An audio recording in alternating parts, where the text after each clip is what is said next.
What is up, Prac-E's? It's Liam Elysiums here, and today, on this Monday morning, we have something very special for you. We've dug up the archived audio footage of where it all began at PRAC-E Symposium I. Now, this was an amazing event because we had this idea, Scott Harding, the co-founder of PRAC-E, and I, for this symposium, and we approached the university. We did it the year before with this inkling, and they said, yeah, well, we've got this massive event, so we'll give you 2 hours and off you go. So we did it to over 400 beginning teachers. So we got chucked into the deep end, to say the least, but we had an amazing panel and it went off really well. And it's been previously unreleased up until this point, but today we're bringing you the entire recording from beginning to end of the panel in the symposium event. So on the panel for this one, we had Darren Pitt, who was the principal of Springfield Anglican College. We had Elizabeth Ward, who was a beginning teacher at Brisbane Boys College.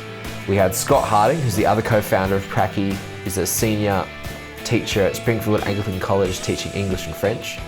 We had Suzanne Tamone, who was one of the head managers of Queensland's Goodstart Early Learning Centres, and we had Amanda Hawkswell on the end, who was at that time the principal of Sherwood State School. We got some amazing questions, and it really formed and solidified what PRAC-E was, what it was going to be and what it is today. So I'm really excited to bring to you where it all began. Enjoy.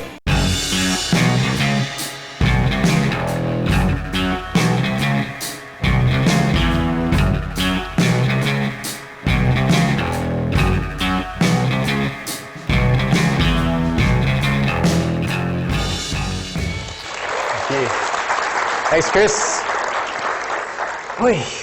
If you don't know me, my name's Liam D. Elysiums. You may have had the unfortunate experience of being a group member with me, maybe, on one of my group presentations. If you don't know me, I'm in secondary. I'm a fourth-year student. And it's quite weird, isn't it, being in this conference? Because you get this kind of weird momentum at the start of the course. You can't even imagine being a teacher. Yet now we've got this conference, maybe, for a few days. We've got our prac, and then we've got our internship, and then we've got the whole shenanigans with the portfolio that I'm still not certain about. And then we're out into the big bad world. And it does come with a mix of feelings. And I've had that mix of feelings kind of compounded in the last few days leading up to this event. As Chris said, I've been working with QUT for about a year, trying to get this up off the ground. In fact, I'm the first student that's ever come to the Stepping Out conference and suggested something. Because I've had this feeling before, and that was on prac. Now, we get those weird feelings before prac. I, in fact, kept having this weird sleep paralysis, if any of you have had that before. It was on my first day of prac at Red Bank Plains State High School. And I woke up in the middle of the night, and I was certain that my alarm had already gone off, and I was about an hour late for school already. In fact, it was about 2 o'clock in the morning. I rushed to my cupboard, I started putting on clothes, and then I realised, if I'm already an hour late, how come it's pitch black outside? And that happened night after night, and I even, when driving to school, my hands were shaking on the wheel. And that's what I was feeling coming up with this event. Because now I'm in front of my whole cohort, and early childhood and primary, and I'm thinking, what the hell am I doing? Why did I want this so bad? Why did I work for a year to get this up and going? But it's because I want to help you.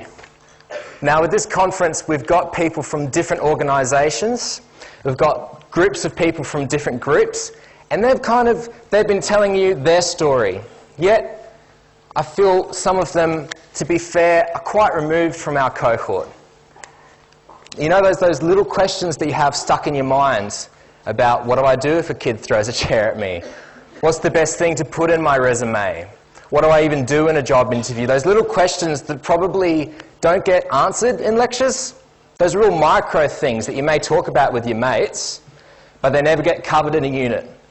They never get covered in a lecture. Yet they're probably so important to learn. And the only way we learn them is when we get chucked out on prac, or our job, and we learn them in first-hand experience, and we make those mistakes. But what if it didn't have to be like that? That was the kind of idea behind PRAC-E, which is a YouTube channel. It's an Instagram, it's a podcast, but most of all, it's symposiums like this. So what I went out and found the best educational experts that I could find for you. I didn't want just the best of the best.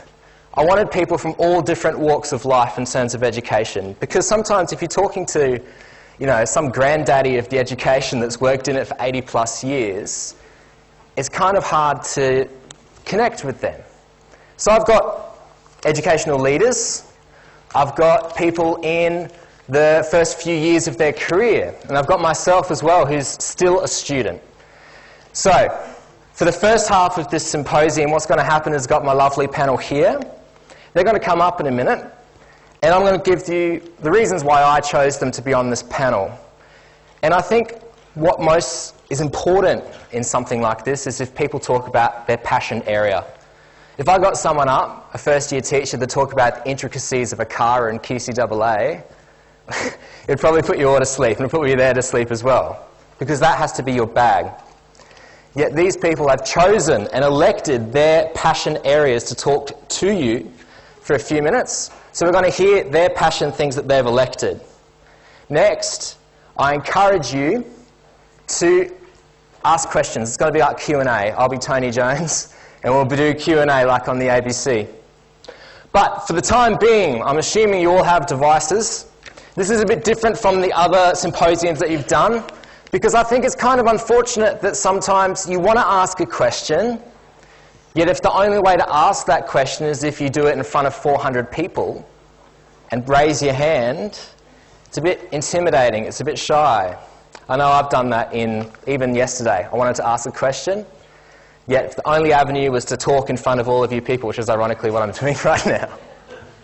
So, if you go onto your web browser and you chuck in that particular code, so bit.ly/2UQKLX5, you'll get a pop-up from PRAC-E that says ask a question. Now in the second half, I'm going to have an iPad and all your questions will come up live to me, which means I can ask your question on your behalf. You don't have to talk in front of everybody. A good thing about that as well is that if you have a question in the first few minutes, yet the question time is an hour into the event, you may have lost it. But you can just keep chucking questions down there. In fact, you can add more questions. You can go back and ask another and another and another and another. Sound good? And also we'll have mic runners up these stairs and up these stairs as well if you would like to do the old conventional method of raising your hand. So that's in the second half. But for the first half, we've got the panel here to talk about their specialist areas. And could you all please welcome them as they come up on the stage. Thank you very much.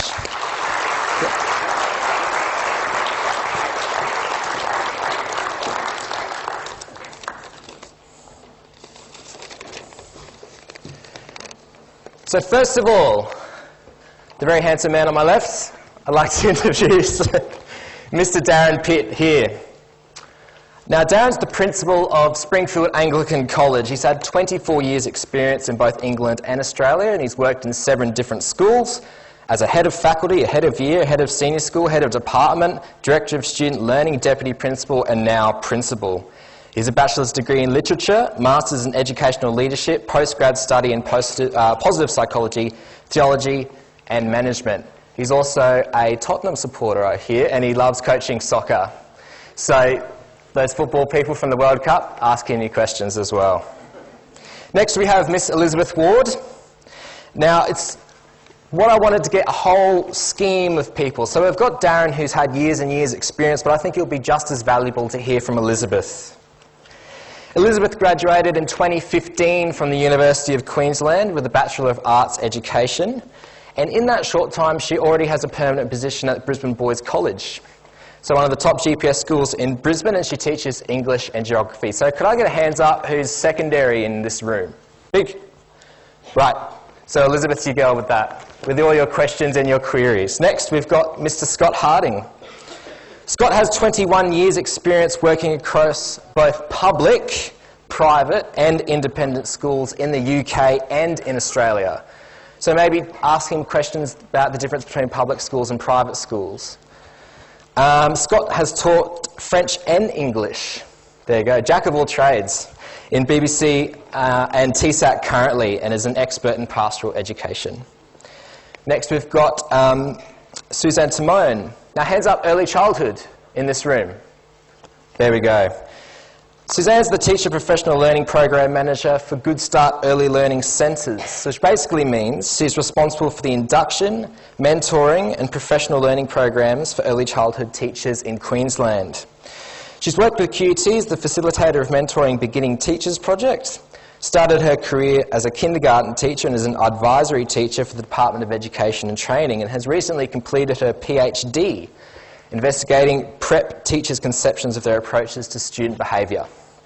And at the end we've got Mrs. Amanda Hawkswell, who's had 30 years experience working in schools and is currently the principal of Sherwood State School. So can I get hands up, primary students here? Wow, there you go.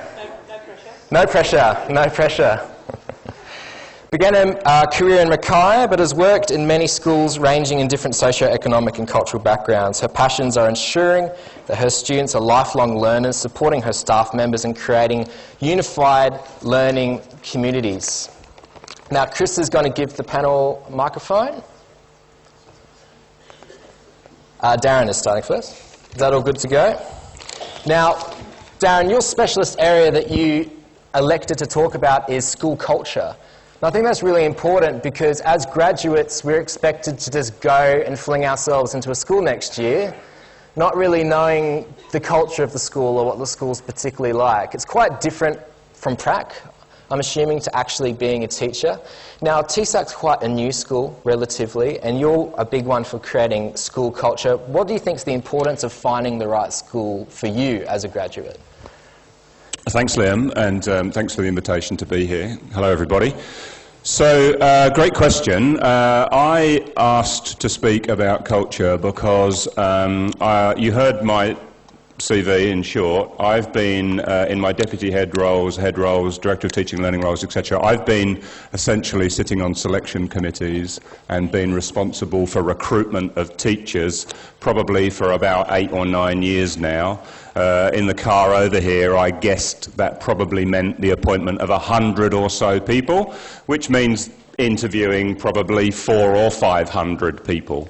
So I feel like I'm quite well placed to comment on the recruitment process under the frame of employability.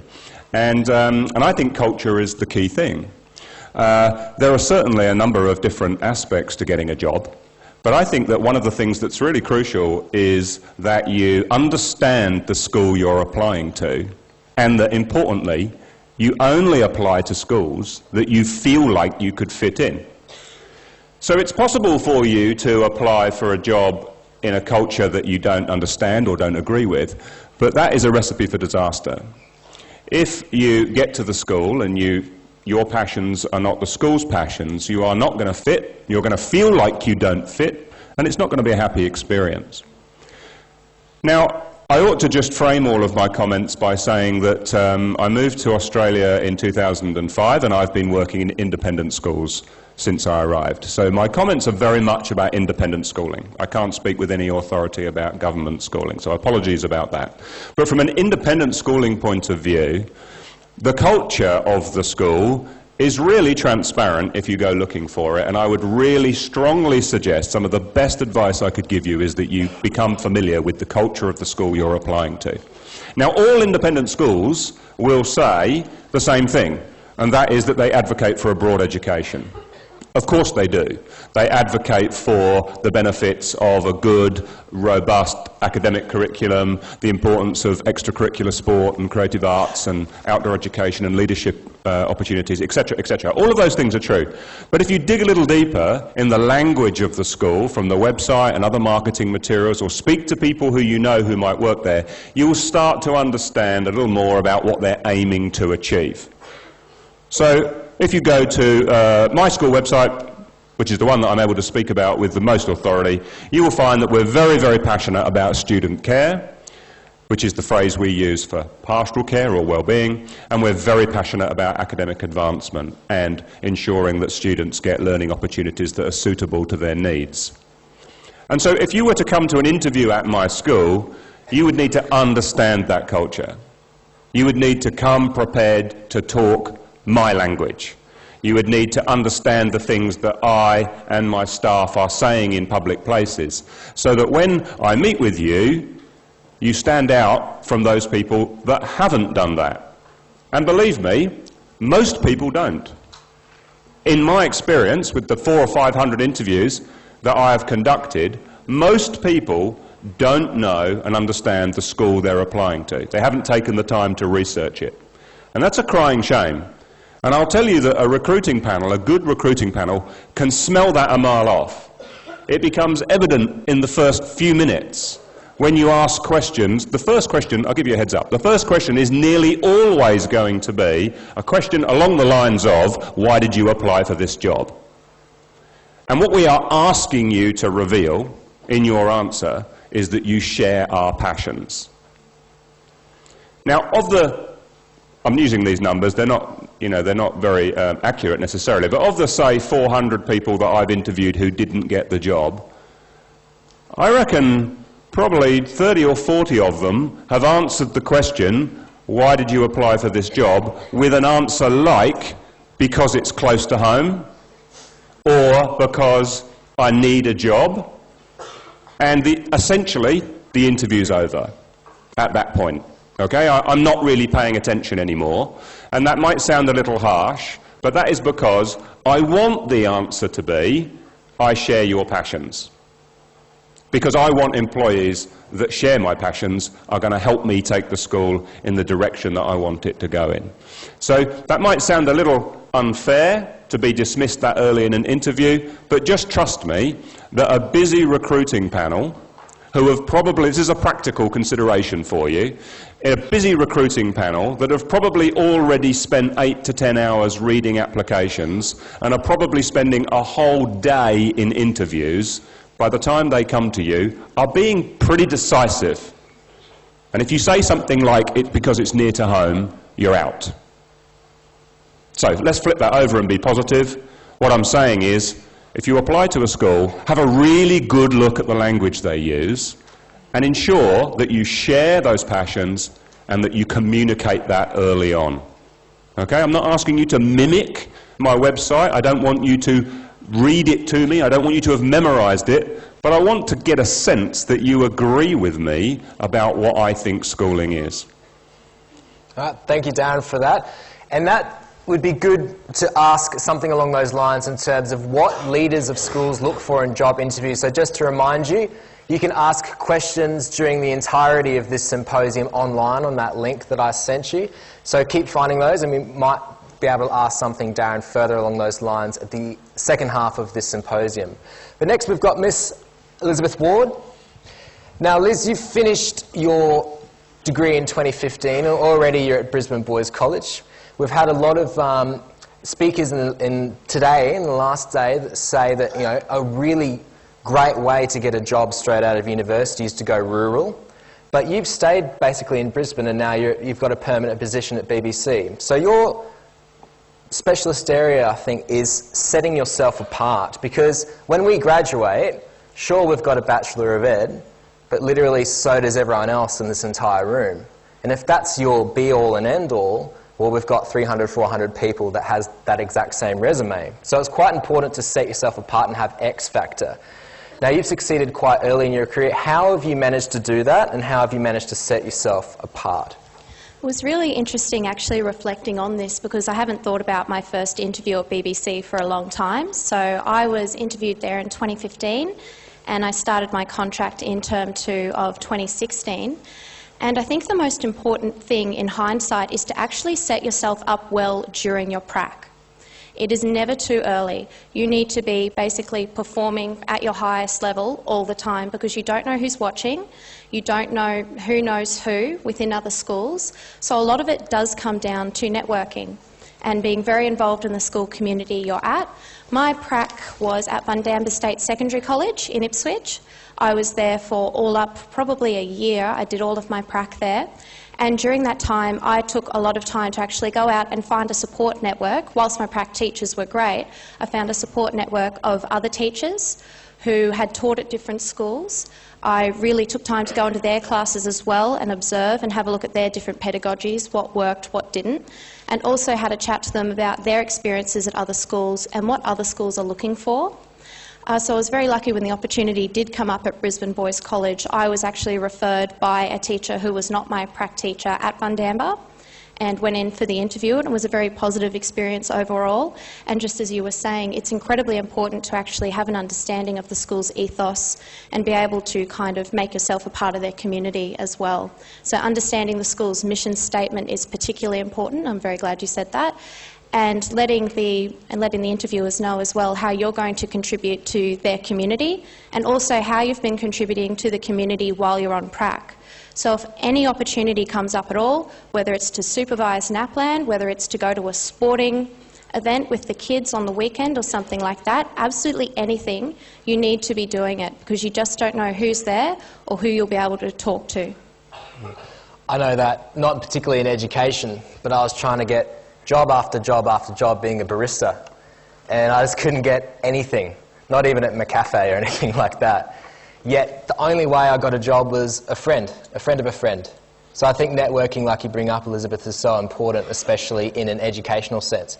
Now, if you're at PRAC and you're in a staff room and you want to be a bit of a wallflower and you don't want to network, what steps do you think a young PRAC-E can take to building those relationships within a staff room? Oh, that's a good question. Thinking back to when I was on prac, what I'd do is actually just maybe talk to somebody outside of the staff room. If you're too nervous to talk in the staff room, don't. Perhaps just catch a teacher after class or something like that. Comment on something you liked about that lesson, and then usually they'll be happy to keep talking to you about it.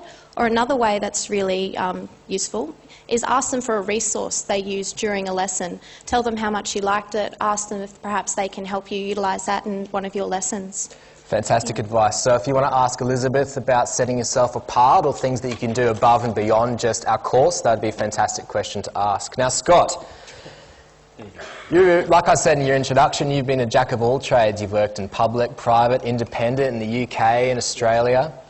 So I'm pretty certain you've had your fair share of job interviews and that you've had your fair share of making resumes and CVs. So your specialist area is actually nailing the interview once you get your foot in the door. Now, Darren touched on it, but what would be good to keep in mind when these graduates go out, and myself as well, and we finally get our foot in the door and we manage to scrape an interview out of a school, what things can we do to prepare ourselves best for that situation? Well, firstly, good afternoon, everybody. One thing that I think is really, really important for you to understand, I'd just like to reiterate what Darren said in his section, which is you have to do your research. That's the first thing. Before you even go into the interview, you've got to have done your research. I'm going to wind it back, actually. I'll start with CVs, if that's all right. Yes. The traditional paper CV is still very relevant, but obviously we're looking at the stage now where we're talking about CVs going online. We're talking about practicalities that you can actually demonstrate being linked to a CV. So there's nothing wrong with having an e-portfolio that links to a CV. If you wish to put that in, that's a good modern way to actually get attention from an employer. LinkedIn. And remember, of course, the idea of not only including, I suppose, if you will, relevant information for a school, but also your interests. Put some personality in your CV. You've got to be able to stand out when there's 150, 200 applicants for a job. You have to stand out. Okay, so that's got to be something that's very, very important for you to understand. It is a competitive, environment, of course. That's nothing to be frightened of, because you could be the one person that actually makes the difference. All right, so the numbers, you could be up against 2 people, you could be up against 200, are actually fairly irrelevant. It's about whether or not you embrace the chance to make yourself someone unique, someone with the personality that actually could fit the school, and then secures that interview. All right, so the e-portfolio idea is a good one, because if you include a link on your CV, it does allow the employer to go and look at you, perhaps, demonstrating a lesson, or your assessment report from your mentor teacher, or other things that you choose to include that show your philosophy of teaching in active practice. There's one thing saying, there's another thing doing and showing. And I think that's a very, very important thing for you to understand in this sort of modern environment, this day and age, is that that's something that we look for. We look for the edge, in schools. We look for people who are going to come into the profession and carry it forward, because we're not going to be here forever. We've got another 15, 20 years perhaps. You might be on a yacht by then, Darren. Who knows? I won't be. But the fact of the matter is, you're the future. All right, you are going to be in this position, perhaps not in this position, but you're going to be in these positions where you can influence the future generations of Australia, and it's a big responsibility. So you've got to really look in yourself and go, 1, am I applying to the school for the right reasons? Okay, what do I believe in? 2, what can I demonstrate? That's the first thing you've got to think about. Okay, even before you go into the interview, all right, before you secure an interview, what are you looking to achieve for yourself? Because you've got to be happy. Look at the dropout rate in the first 5 years of teaching. Okay, and that's because people aren't aligning themselves to the right job, or they're not going to teaching for the right reasons. What are you going to teaching for, and are you aligning yourself to the right environment? These are powerful questions you've got to consider. All right? Now, when you actually get the interview itself, that's another thing altogether. You've gone in there, hopefully by then you've listened to Darren, a serving principal of renown, and you've done your research. You know what you're going to do. You know what you can offer. You know what you can try to, I suppose, if you will, create a niche for yourself in the school with. The questions themselves are really designed to open up the interview. They're not designed to shut you down as an answer. So if the first question is, what can you bring to the school, or why have you come and applied to this school, be honest, because you shouldn't be sitting in that position and saying, it's because I need a job, or it's close to home. You shouldn't be in that position. If you've done the research, that is a natural conversation that flows from that point onwards, okay? And don't be afraid, because you're a new teacher, coming in and not knowing a skill. I remember going for a job at Brisbane Boys College where Elizabeth went. That was 2003. I was asked a question about a framework for learning called Dimensions of Learning. Anyone heard of Dimensions of Learning here? Have you heard of it? Yeah, a few of you? Good. Fantastic. I hadn't, right? I hadn't heard of it at all, but I was just honest in the interview, and I said, look, I don't know about it, but I'm willing to learn. All right, and bear in mind, that's what you are. You are raw potential going into a career. People aren't expecting the finished article. They're expecting you to be, 1, somebody who wishes to learn, and 2, somebody who wishes to contribute. All right? Show that. Use opportunities in the interview to show that, okay? And of course, you're going to get to talk about your I suppose your ambitions, if you will, and you're going to be talking about your skill set and things you like to do in your leisure time. These are things that can come up in an interview, but that's going to be coming from your CV. Your employer, potentially, your potential employer is going to be looking at your CV and thinking of questions they can ask you that are tailored specifically to what you've shown them. Now, that could be from your e-portfolio. It could be from other areas. But you are in a unique position of having their full attention. Don't do anything to shut it off. Okay? Imagine it's a first date, if you will. All right? Don't do anything to shut that attention off. If you want a second date, all right? Don't shut that attention off. Because it's really, really important for you to understand that you have a limited window of time to keep their attention. And at the very end of the interview, if you're asked, do you have any questions for us? Ask the questions. Don't sit there and say, I have no questions. You should be curious about the environment you could be spending many years working in. All right? That's a really, really important thing for you to understand. Be curious. If you've done your research, you were curious enough to apply for the job, you should be curious enough to ask further questions. It could be based on the questions you've been asked. It could be based on a burning question that wasn't addressed in the interview. But ask the question. Be memorable. Okay? Thank you. Fantastic advice there from Scott. So if you want to ask something about job interviews or something to set your resume apart, just a reminder that you can ask questions through the entirety of this, and if you missed it, that's the link right there that you need to go to. It's quite simple. We've got lots of questions already. 87 questions already. There you go. So keep firing them in. That'll be the filter. So some great job interview and dating advice from Scott Harding. But maybe don't ask him about that. Suzanne, hands up again. Early childhood. Be proud, be loud, be proud. Here we go. So, Suzanne, your specialist area that you elected is to basically talk about the mindset that these graduates need to keep in. It can be, even I'm feeling a bit stressed. I've got the rest of my assignments to do, I've got prep, I've got my internship, hopefully I can get a job next year, I've got my portfolio shenanigans, I've got all these type of things buzzing about in my head. And then you add on job interviews, resume, finding a school, whether I'm going to be sent off to Mount Isa or whether I can stay in Brisbane, what that means for my family, relationships. It can be quite hard to keep a positive growth mindset in that period. So how do students stay the most productive when they leave university and stay positive, particularly in this transitionary period of their lives? Thanks, Liam. And can I say welcome to all the early childhood teachers and all the teachers in the room, and congratulate you on choosing a wonderful profession. It's one that's immensely challenging but immensely rewarding as well. Growth mindset is incredibly important. I think I've worked with both pre-service teachers as an academic, but also now working with early career teachers. And growth mindset and resilience are two of the things that we talk a lot with our early career teachers. And this relates also to you going into your final placement as well. The first thing that we always instill in our early career teachers is that be a learner.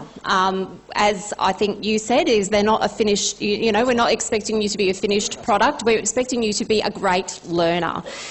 Mistakes are going to be inevitable in teaching, and we actually ask you to embrace making mistakes, because that's where the big learning happens. So feel comfortable feeling uncomfortable would be my message. With that, we say be solution focused as well, and be open-minded and flexible and reflective. We certainly know with our early career teachers, and I can think back to myself being a beginning teacher, there are some areas of our teaching that we come out and really feel like we're not prepared. Behaviour is one of those, which is why I ended up doing some additional study. And working with families is something that is often foreign to us as well, and I know I had a pretty steep learning curve to learn how to interact with families successfully. So with that in mind, I'd say, you know, find a mentor. When you become an early career teacher, you'll be matched up in your schools with a formal mentor, but find an informal mentor and lean on them for support and for advice and guidance through those tricky parts.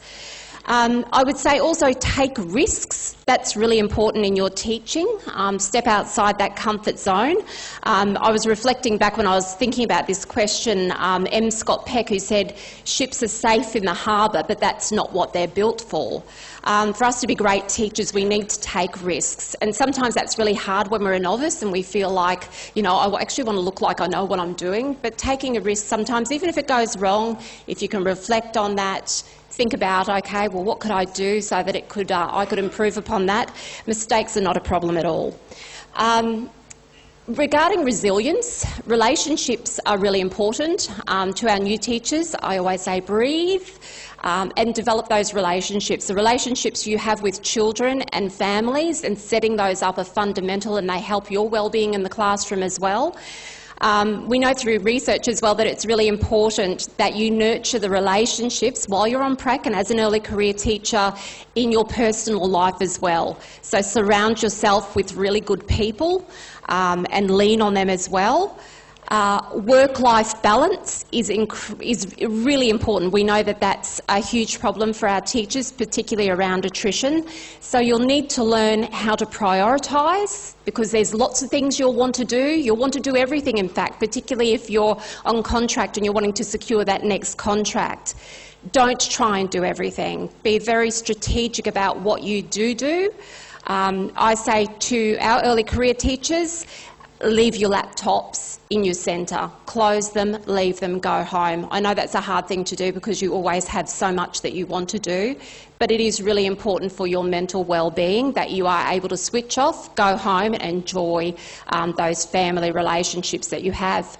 Finally, I'd say celebrate your successes, because there will be many and sometimes we tend to gloss over those, but really celebrate them. Make sure on a Friday night at the end of the week, go out and have some drinks with your fellow teachers or your friends and celebrate. Yay, I got through another week. I certainly do that. I still do that in my job. But at the same time, where you know that you have challenges and you're really not feeling confident, be honest about that. Ask for support and really target your professional learning to those needs. So really think specifically about what it is, what are the things that you need development with skills and knowledge in, and go out and find that, because that will help you along the way. That was certainly, as a beginning teacher, behaviour and children's behaviour, challenging behaviour was an area I felt totally unprepared, and I really struggled. I thought these children were just going to do everything I told them to do, and it was a huge shock when they didn't. So I just decided to keep studying until I knew, and I've only just recently finished my PhD after doing a Masters of Guidance Counselling as well. So that, for me, something that was a skill deficit in me has now become a strength, and I would encourage you to think about how you can flip those weaknesses that you may feel that you have into a strength. Some very Thanks, wise Liam. words there from Suzanne. Our last speaker's Mrs. Amanda Hawkswell is the principal of Sherwood State School. So hands up, primary. There you go. You have an audience, that's what I'll say. Your specialty area is when we finally get the job, it feels like a big camel's hump. And there's all this momentum that we're working on, and we finally get the job and we go, oh, I've had units and conferences about how to get here, but what do I do finally once I get here? And putting your best foot forward in year one. And a lot of that is what you said, fitting into your school community as well, and to be able to have a good community for learning. So what advice would you give to a student who's made an impact, has put their best foot forward, got a job interview, kept the mindset, but now they're in it? What things can they do in year one from a leader that you would like to see from a year one teacher? Okay, so thank you, Liam, for inviting me. My first thing that I wanted to touch on was that education has obviously changed greatly. When I came out of university, I was given a permanent position, as were most of the people that I studied with. So we came out to a permanent position. You find yourselves in that grey area where you're often put on a contract, and so you have to have a different mindset when you go into the school, because you're wanting to impress the staff there so that your contract will be extended. So it's a little, I guess it's a little different, a different mindset to think about there. When I was reflecting on what I was going to say today, I had to think about my first year, and I thought, oh my goodness, now I think back, I had a smile, but it was a tricky year, and it kind of went by in a blur, and I think you'll find that your first year goes by in a blur. And I remember it was a blur of education jargon where people around you used acronyms, used education speak, and you'd be sitting in staff meetings thinking, I don't even know what those letters mean, let alone where to find it or who to go to help me with that. So I guess leading on from what the rest of the panel said, that's probably the most important thing. And I think, especially in primary school, I can't speak for the high school cohort, but in primary school these days, we know that research says that working in a team is the best approach, the approach that will help you get longevity of career. Because obviously if we're working in a team, we can manage the workload a little better, we can help each other. Now, you're going to come into a school and find that some of the members of your team, when you go into them, maybe of my gender, of my ilk, and you might think, what on earth could I contribute? That person, that experienced person, won't want to hear what I have to say. They won't want anything from me. That's where you're wrong. You need to go in there thinking, I have a lot to offer, I have a lot to share, I just have to be brave enough to do that.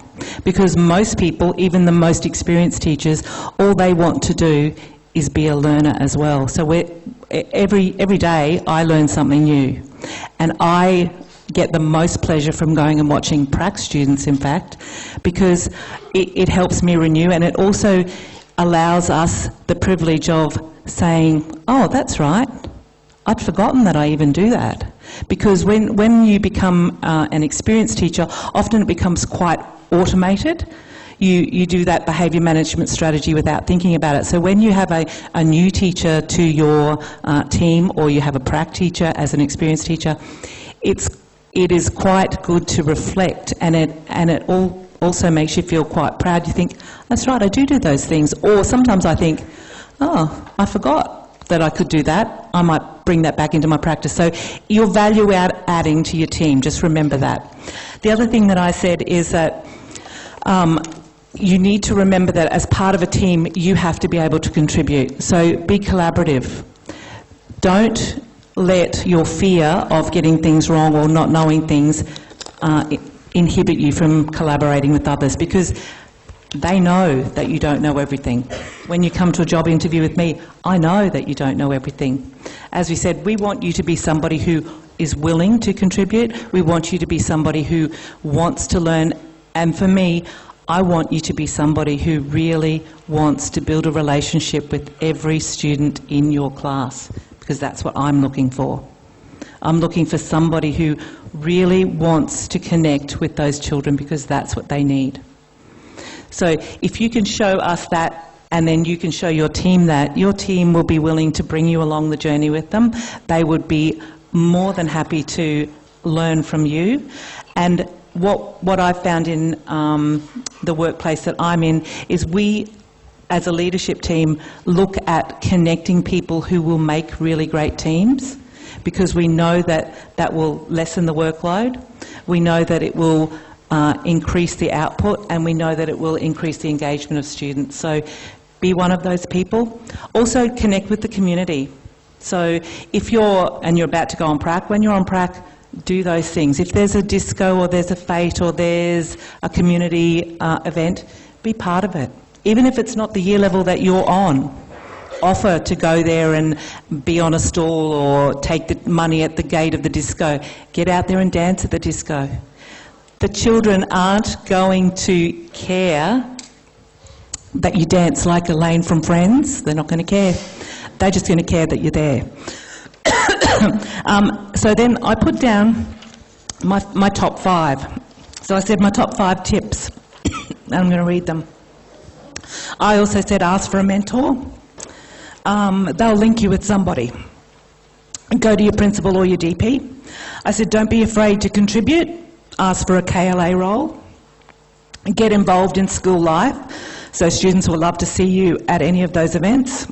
Ask admin for help before you break. So don't sit there and allow the pieces to fall apart. Ask for help.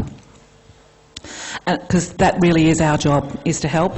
And I said be organised, that's the key, but also be kind to yourself. Sleep lots when you can. Use the holidays to refresh and rejoin the real world, and believe in yourself, because you can do it.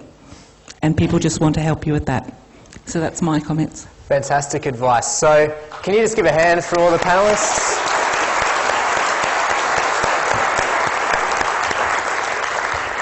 So I've put up on the board again the panellists, their names and who they are. Now for the second half of this symposium, I want you guys to really engage, because I think this would probably be the last time we're in a room like this together. Oh, for the rest of our entire course, this is it.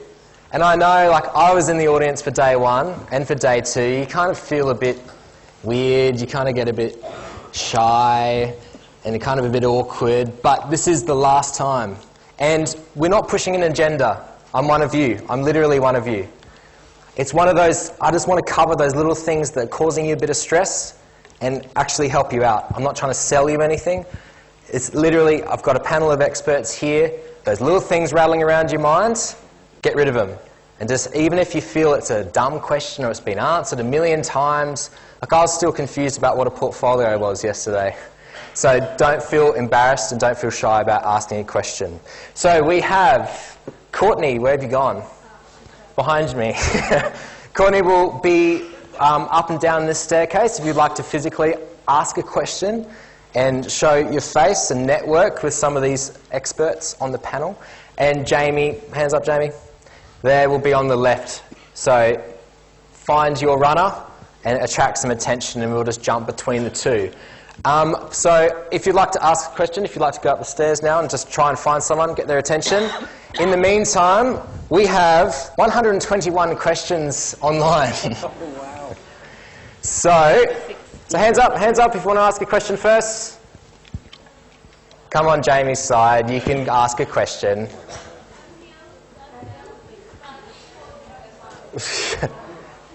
Jamie, you can come around the front here as well.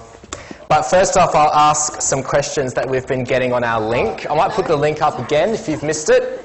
I'll just sit with you. Hang out. There it is.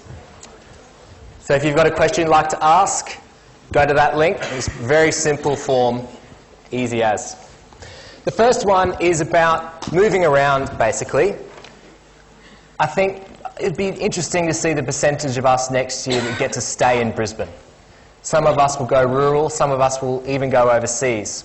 So an interesting question that I got online was for Darren and Scott. You've come from the UK, both of you, and you've moved, I'm sure you've moved family, country, and you're dealing with completely different curriculum. So an interesting question is, what steps do we go to move country in terms of still being a teacher overseas, and the changes and the challenges that you faced when going abroad in terms of teaching? Scott, if you'd like to start, and then we'll go on to Darren. Well, I moved here in 2003. My wife's from Brisbane, so obviously we were always going to come here. Ironically, I'm one of the few English people I think who never wants to come to Australia. So we actually had a massive domestic row about it. I was happy to stay in England, and then one day I just chose to change my mind. I'm a bit like that. And no, I got to the stage in my first job. I'd been in my state school where I started for 6 years, and I got to the stage where I felt I was starting to repeat myself. So on a serious note, we decided to emigrate. And I didn't come over with a real roadmap about whether I was going to go to state or private. And I went to the Brisbane Conference Centre, the convention centre, and there was a private schools expo on, and I just happened to spam Brisbane Boys College with my CV, and I got lucky. Basically, that's literally what happened. In terms of the systems, the two different systems, the system we're moving towards here in Australia is ironically quite similar to the one that, one, I grew up in and did exams in, and two, that I taught in the state sector in England. So the idea of end-of-year exams, which are externally assessed, and that you prepare exam technique as much as you do content. That's something that we were raised on, basically. That were you A-level, Darren? Yeah, you were A-level. I was GCSE, so they're two different systems, but the same principle, which is that in the end of the year, you had an external assessment in each subject, that you basically were off school, you studied, you came in for your exams, and that was it. So that was something that we were raised in. It was something that we used to teaching, fairly high stakes testing. And then obviously I came here and it wasn't like that. Queensland wasn't like that at all. So I had to adjust. I had the reverse adjustment to make that you guys have got now, basically, where I had to go, well, suddenly we're writing our own assessments. I found that quite confronting for a little while. So it took me about 6 months to adapt, a good year, I think, to adapt to the Australian culture, the Australian way of teaching and the way of life.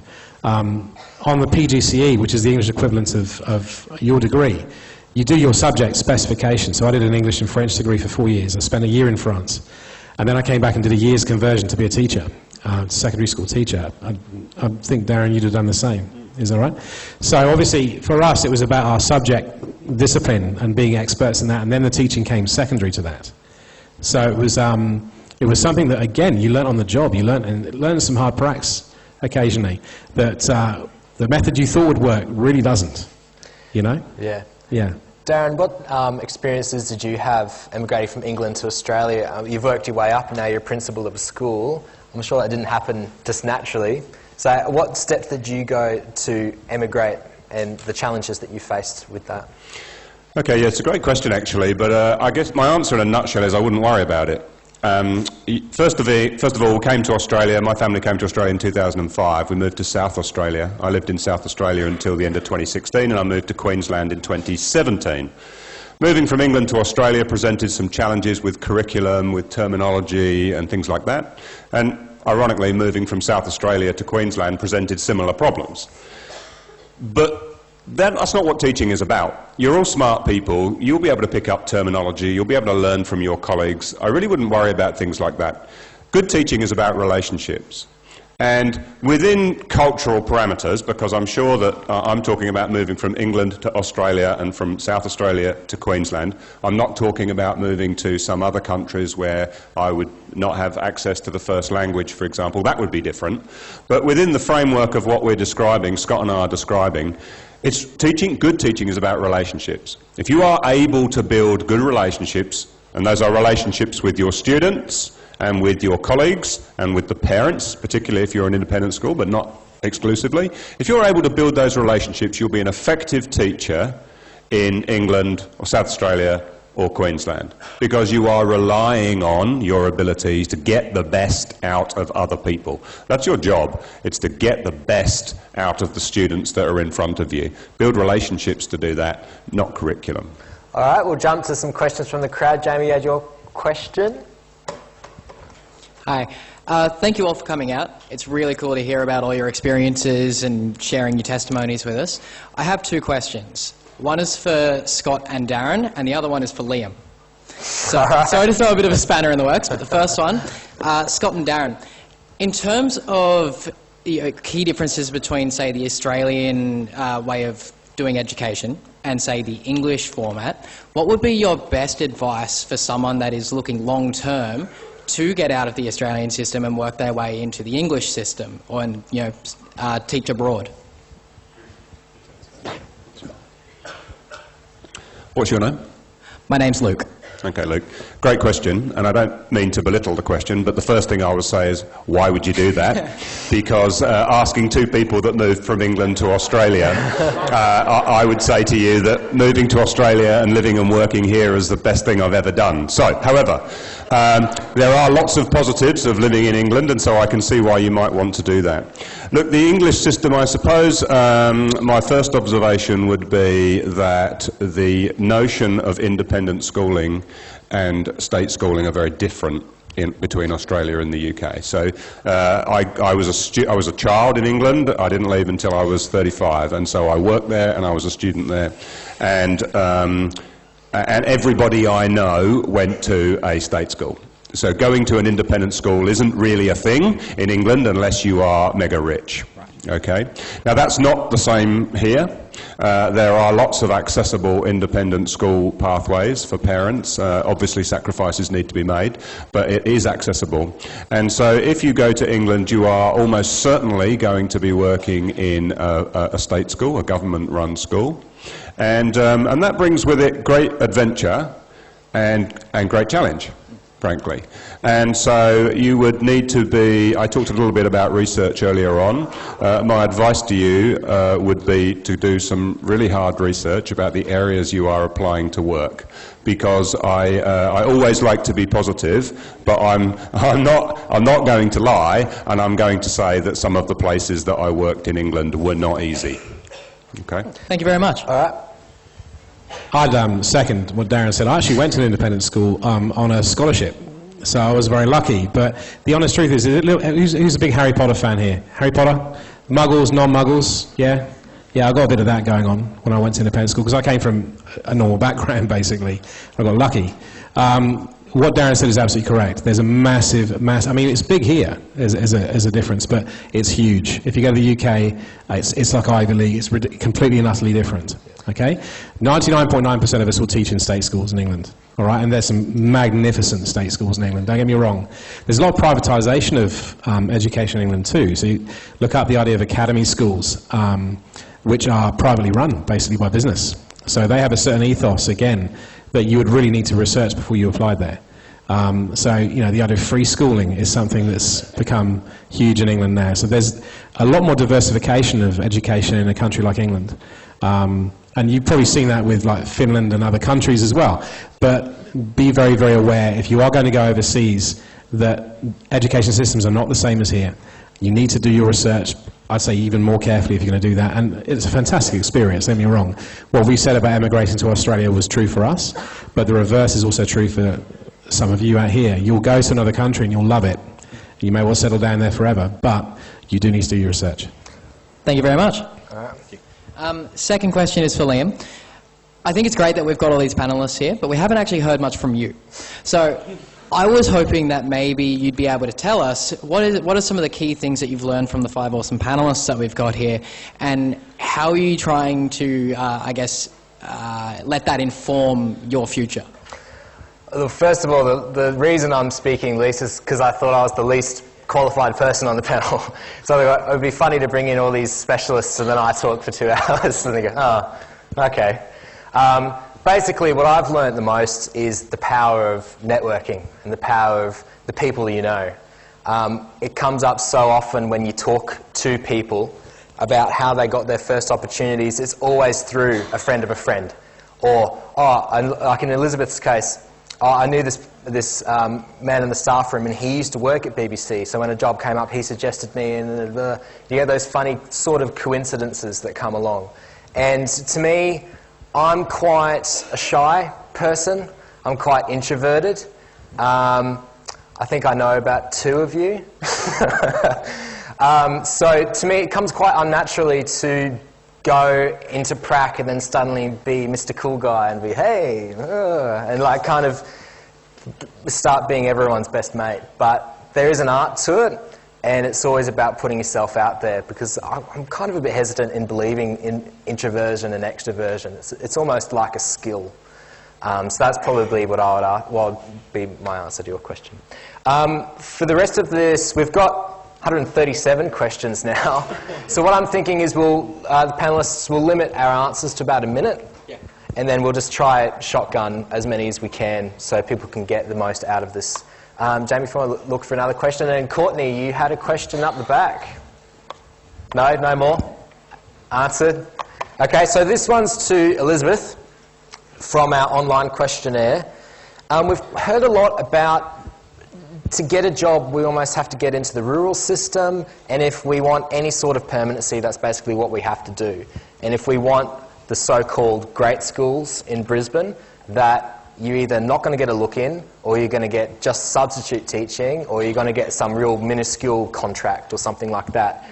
Yet you've kind of gone the other way. You're in your first few years of teaching, yet you already have a permanent position at Brisbane Boys College.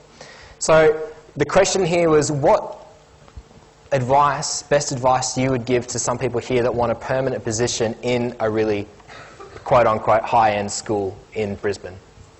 That's a really good question. You need to make yourself very, very valuable to that community. You need to make it so that they need you to stay on. So my experience was, my first job was a 3-term contract at BBC. I was taking over for a man who was on long service leave. So when he was coming back, obviously I wouldn't have a job anymore. However, a position opened up in the English department, and they found out I had an English degree and asked me if I'd like to stay on and teach English and do a little bit of geography as well. But when I went in to have another interview for my permanent job, I spoke about what I had been doing with regards to coaching for basketball, or helping out with an Amnesty International club, or the relationships that I'd established in the community. So I had worked really hard and had honestly enjoyed just becoming a part of the GPS community as a whole and of BBC. So at the end of the day, they genuinely wanted to have me to stay on and kind of created a position for me. Mm-hmm. Fantastic. So hands up if we want to ask a question. On this side, Courtney, and on that side, anyone? Don't be shy. Anyone down here? Yep, Jamie, there's another person down here. Keep your hand raised. In the meantime, while we get those questions, the mic to those people, I will ask Amanda this question. Amanda, we've heard a lot about the portfolio of teachers and how we almost have to have all our prac reports and evidence that we've gone to the standards in our past practical experiences. As a leader of a school, in an interview, are you expecting to see something like that? And if so, what type of portfolio would you like to see? Not that I need a microphone. So yes, primary teachers, I definitely require a portfolio, and I tell the pre-service teachers in my school it serves 2 purposes. One is, I make an analogy, if you're a Gigi Hadid, a model, you wouldn't turn up to Calvin Klein just in your tracky dacks with no makeup on, expect that Calvin Klein are going to employ you if they don't know your track record. So if you turn up to my school and you're telling me that you're a really good teacher, I'm not going to employ you unless I can see some track record. So I'm looking for your prac reports, and I'm looking for you to have assembled some of the things that you think are the best things that you've engaged with over those 4 years of prac. So you might, and I tend to say don't do the whole standards, don't break your portfolio up into the whole standards, but people have differing views on that. Mine is break it up into a 3 sectors. So it might be teaching and learning, it might be behaviour management, it might be community engagement. Break it up simply so that you can use it. It can be a user-friendly document for you. Because the second fold, why I believe a portfolio is really critical for you in an interview, because interviews are terrifying. And if you have a portfolio in front of you, you can put it in front of me and you've distracted me from looking at you, and I'm looking at your work, and then you don't feel like you're going to choke on your own spit. So you can get through the interview. So it serves two purposes. The other one is, I often, if I think it's a great folio, I keep it, read through it. I get more of a feel for who you are by what you've put in your folio. So then it will, if there's two students that I might be looking at employing, that could be the thing that you know, separates you. So definitely, I would say put time into your folio. Don't leave it. You know, if the interview's Monday, don't whip it up on a Sunday, because you can't. I say 4 to 6 weeks of playing time to get your folio right. So gather any of your data, think about how it's going to be laid out. Look, whether it's coloured or not coloured, whether it's A3, A4, it's probably not a big deal. But you don't want me to be able to have a magnifying glass to read what's on the page. You want it to be user-friendly, and you want it to be relevant with what the questions might need to have information added to. So you need to know it, because if I ask you a question about reading, say, primary teachers, if I ask you a question about reading, you need to go to somewhere where you can then reflect on the information that you've got there. So you don't want to be flicking through the pages, you want to really know it. And I always say, before you come to an interview, practice with somebody. Like, practice using your folio. If you're going to put that much time into a folio, practice using it. Darren, quickly, 10 seconds. Is that the same for secondary? No, not really. Yes and no. My advice would be, know yourself and know what your strengths are. If you feel like you're the type of person who is not going to be at your best in an interview, that you don't feel like you can shine when you're under the spotlight being questioned, then by all means bring some supporting materials to help your case. If you feel like you are a person who is able to be at your best in those circumstances, then it's not necessary. I have employed lots of people who have shown me their portfolios, and I've enjoyed them enormously, but I've also employed lots of people who have brought their portfolios and I've not needed to look at them, because the answers they have provided, the questions I've asked, the answers they've provided have been enough to dig down into their understanding and to reveal it to me.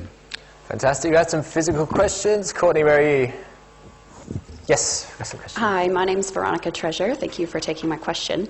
My question is, what's the best way to apply for a job while valuing an administration's team's time, and how do I make myself stand out? I think Darren might be good for... What? Primary? Amanda, would you like to ask this? Okay, so I was telling the panel, I've already had some students who've sent me, so they're graduating in December, they've already sent me their CV, their final PRAC report, or their third-year PRAC report. So I guess they're trying to get a foot in the door easily.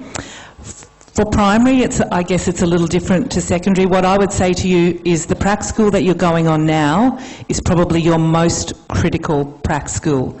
And if you make yourself part of that community, and I don't mean you have to do anything flashy or showy, but you really get in there and become part of that community. And then when you're finished PRAC, even though you're going to be exhausted and just want to go and hibernate for a couple of weeks, if you offer to go back and give a volunteer day or go back to your class teacher and work in that school, you're the one who's going to be employed. Because I can speak from my experience, I've probably employ 70% of the PRAC-Es that I have in fourth year. They're the ones that I'm looking to secure. Because they've proven their skill set. They've proven that they can be part of that team. So if you do a really good job when you're on that fourth year PRAC and internship, and then you perhaps endear yourself by coming back to graduation or the sports day or whatever it is, go and help in your teacher's classroom one day a week if you've got the time to do that. That's where you'll get noticed. It's not about sending CVs out to people, because other people have people in their school too. This question's for Suzanne Tamone. You mentioned upskilling and teachers being able to upskill themselves, and how you upskilled yourself recently. What type of little things can graduates do to upskill themselves to make sure they don't just have the best thing about them is a Bachelor of Ed? What type of little things do you think a graduate teacher could upskill and make themselves a bit more special? I think it's first of all finding where your passion is in teaching. And I guess, you know, for me that came quite early, but it came because I wasn't confident in an area of my practice. But before I even began studying, I would do things like take short courses, or, you know, if there was any behaviour specialist that came through. I was first of all teaching in Mackay when I first started. If a specialist came through, I would go to any professional development opportunity and just soak it up. I even did a lot of reading, so and I certainly advocate for that. When you become an early career teacher, keep reading, keep looking at research. I know you're thinking, oh no, not more theory, not more research, not more literature.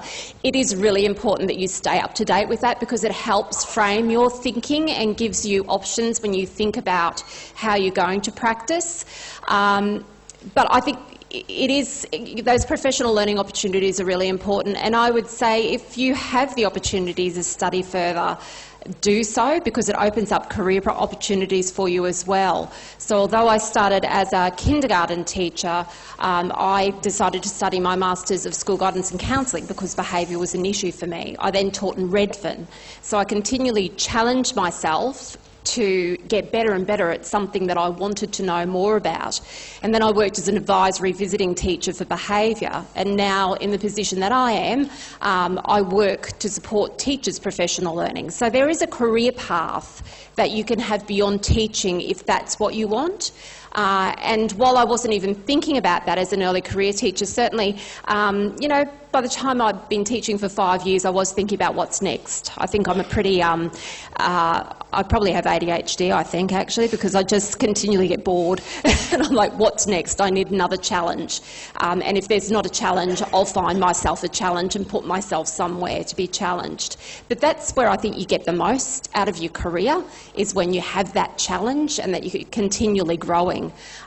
So definitely my advice to you would be find what you're passionate about, where you really want to contribute, because this is a profession where we can have a huge impact.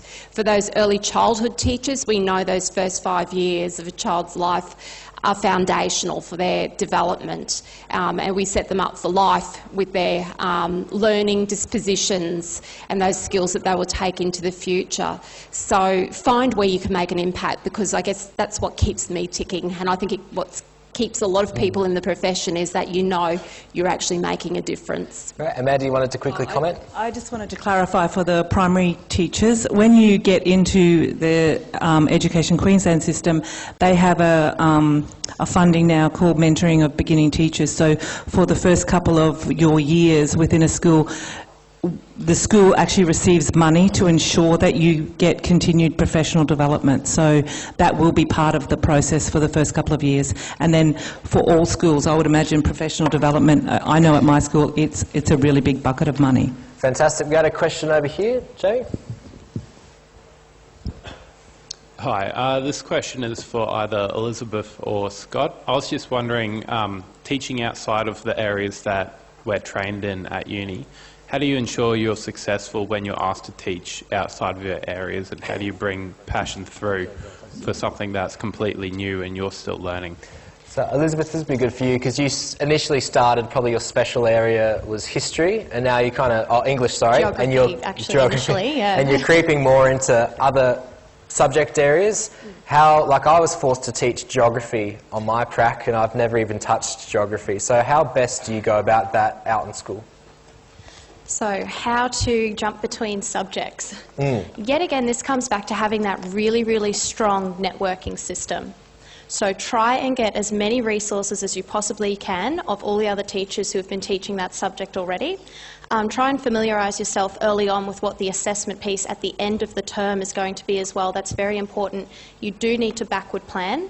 So you need to make sure that in the last 2 weeks leading up before the exam or the assignment, you've actually taught them the right thing. So first of all, familiarise yourself with the assessment, work backwards, gather as much information as you can from the other staff members as well, and also really reinforce with the kids express to them that you're learning too. I find that they really like that. If you go in there just pretending you know everything, that does not work, particularly with boys.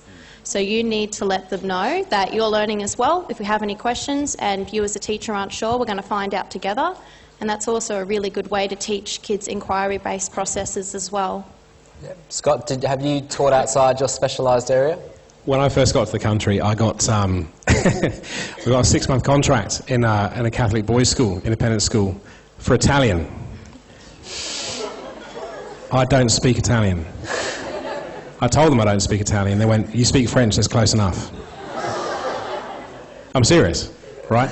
So I spent 6 months staying a chapter ahead of them in the textbook, basically, and using video and using, I'd done Latin at school, so I had some idea, but at the same stage, that was high wire act stuff. Do you know what I mean? Because this was, 15, 16-year-old boys, So coming back to what Elizabeth was saying, you can't try and flannel these boys. You've got to tell them, listen, I'm learning. I'm learning at the same time you are.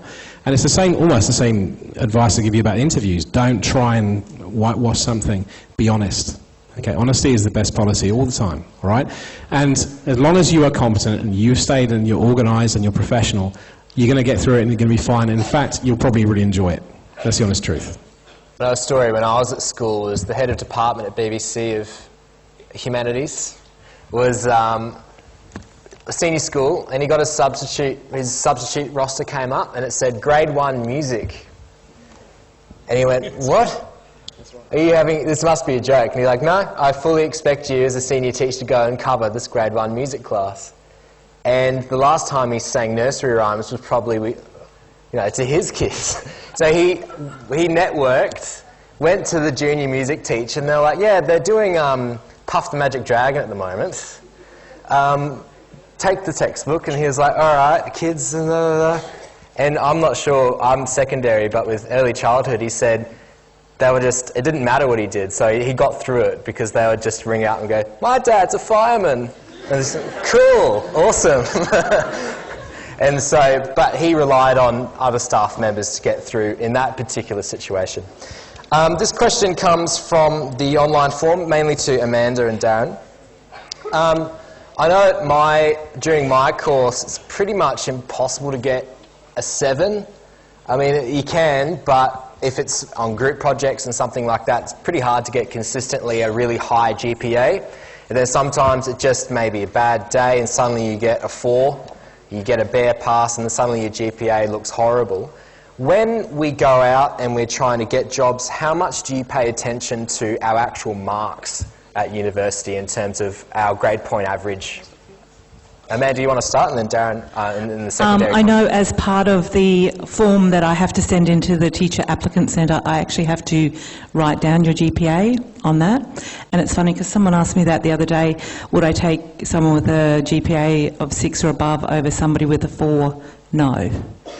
I may do if all of the other dots connect as well. So those of you who are sitting up there going, "I've got a 4, GPA of 4, I'm still in with a chance," you are.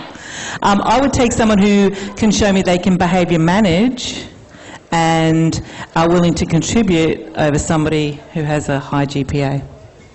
Darren, in the secondary context, just about 20 seconds. Just to clarify as well, my school is as you know, is K to 12. So when I talk about what I'm doing, I'm also talking about employing primary teachers. I would say also no. It doesn't really interest me hugely. Firstly, I would trust the university to be passing graduates who are able to do the job. I'm not going to be, when I'm looking at a group of candidates, comparing their GPAs. It's just not anywhere near the top of my priorities list. Much more important to me is how they present themselves, the enthusiasm they convey, their passion for improving outcomes for young people. If they can speak about all of those things, I'm going to assume that their academic journey has been robust and that the university have done their job. Okay. Do you have any physical questions in the audience? Big hands up. Courtney, there's one in the middle. And Jamie is one over there. I see you. It's okay. I'm studying primary, and I was wondering how, or if it's possible, to move towards like secondary education, do I need to go back and study further, or is there any way that I can sort of make my way through there without having to go back to university? So anyone who can answer it. Does anyone have any comments about this? That's a good question. The answer is that, again, it comes back to the skills that you possess, the relationships you build. So clearly, if you're going to move from primary up to year 12, there is some content that you're going to need to demonstrate that you have, some understanding of the subject matter, I mean. But this is something that my school, which has 2 separate campuses, physical campuses, even though it's one school, I encourage hugely. So I currently have a Year 7 teacher who was a Year 4 teacher last year. We have several teachers in music, drama and other creative arts who work on both campuses. We have a PE teacher, primary PE teacher, who is coming up this semester to teach Year 7 and 8 PE. That's because those are desires that those teachers have expressed, that they want to explore that as part of their practice. I would suggest that most schools would be happy to support it. Okay. Jamie had a question over there. And Courtney, there's a question over here on this wing as well. Just for private or IPS schools when applying for them, how do we actually go about contacting a school if they're not actually advertising a position? Because we know how to go about getting into the state system, but yeah, for those independent schools. Yeah, in our, just to give you guys a bit of context, in this conference there's been a lot of focus on the public system, especially when I'm out on PRAC. We had numerous meetings where we would go through the states separated into bands and the point systems, but very little sometimes on private system, and I think sometimes that gets a little bit neglected in terms of the benefits of that and how to do about that. And it's a great question because I've heard sometimes they just hire within and it's kind of hard to put your foot forward, or it's not like Brisbane Grammar's going to be up on Seek or something like that. So probably or it might be on Seek, I'm not sure. But to Darren, Elizabeth and Scott, from a private background, how do you go about finding jobs, and also when you're looking for someone, putting an ad up, whereabouts do you look for applicants? What you should do is actually contact HR of the private schools. That's the best thing you can do. Contact them directly. The school website will have their email. And even if there aren't any jobs on Seek, that doesn't mean that something's not in the pipeline to actually go on Seek. And it would be a really good idea to actually send out your resume regardless of whether anything's up on any of the job sites, because somebody could be planning on going on long service leave but they just haven't put it up yet. And usually with private schools, well, I suppose state as well, they try to be quite organised. So if a resume is already there and they've had a look at it, that will stand you in good stead. So go straight to HR with an email, attach your resume to the email anyway, and have a very brief statement in your email of what you're looking for, what you can provide. I would suggest keeping it short and sweet because they're very busy. So that's the best way I've found about finding a job in a private school. And would the HR email be on the school website? Yes, it would be, definitely. Okay. If not, you could always call the school. There's nothing wrong with just calling the school and asking for the email. They'll happily provide it. But that's the best way to go that I've found. And Scott, about 30 seconds about your experience. I think that's very good advice that you just received from Elizabeth. I think that showing that kind of initiative also marks you out as someone who's different. So remember what I said earlier about trying to mark yourself out as someone who stands out. Okay, so it's not a bad thing to do, particularly as we're coming towards the end of the academic year and we enter what I call silly season, so October, November. You'd know this, wouldn't you, Darren, where people make sudden life changes. People go. People decide, well, I've had enough now, or I'm going on long service, or I'm leaving my position for a year and leaving it vacant. You know, anything can happen. October, November. So. And Darren, about 20, 30 seconds. I would say that this happens all the time. I regularly receive resumes from people who are being proactive. I welcome it. I like it. It says something about the person, in my opinion. We also have people that contact us to volunteer to do things like basketball, netball coaching. We welcome that too. That gets them known to us. It's really about building a relationship with the school. Just for your information and perhaps to put your mind at rest over this, we currently have a gentleman working at my school on primary who contacted me about 4 months ago from the UK to say he was moving over. He'd had a look at the website. He liked what we were doing. Could he come and do a couple of weeks essentially of work experience? That has served him enormously well because we're about to offer him a contract. So, you know, that kind of proactivity is is important and impressive. So it seems to me, in the same way that it's hard to not be a wallflower on PRAC, it's almost like that with the hiring process as well, not to be a wallflower and let it come to you, to go out and find those opportunities. We had a question over here.